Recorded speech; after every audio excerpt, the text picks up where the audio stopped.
Amen. Purihin natin, Panginoon. Gumawa po ako ng pagpusong sa John chapter 17, verse 3. Tunay nga napakadakila ng ating Ama. Ating siyang pasalamatan. Amin sa iyo ang pagsamba. Aming Ama. Kalwalatian ay parangal, sa'yo aming ibibigay. Dakila ka at tapat,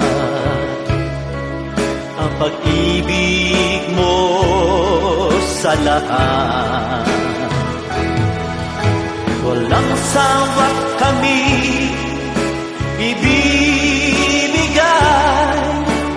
ng papuri, aming Ama. Ikaw lamang ang tunay na dakila sa lahat ng iyong pagmamahal. Amen. Ibinigay ng Ama ang kanyang anak na si Jesus upang ang sino man sa kanya sumampalataya at manalig at magniwala at magtiwala, magkakaroon ka ng buhay na walang hanggan. Yan ay tanging kay Jesus mo lamang matatagpuan. Amen.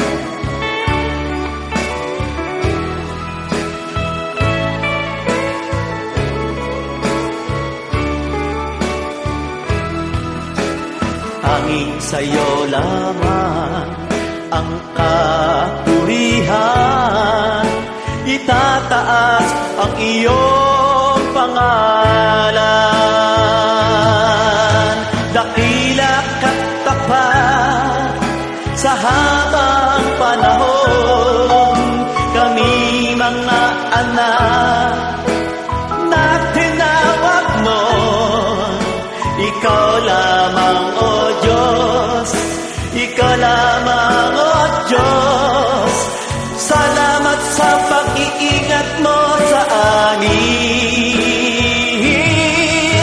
Sinasamba kita, O Diyos na banal. Tanging sa'yo lamang ang papuri. Wala kang kapantay sa isang katulad mo.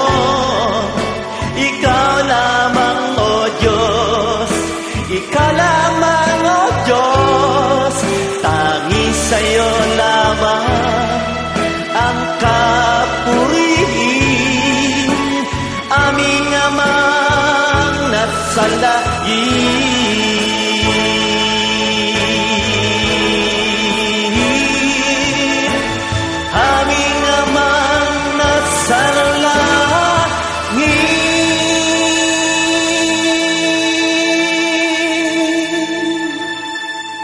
Amen.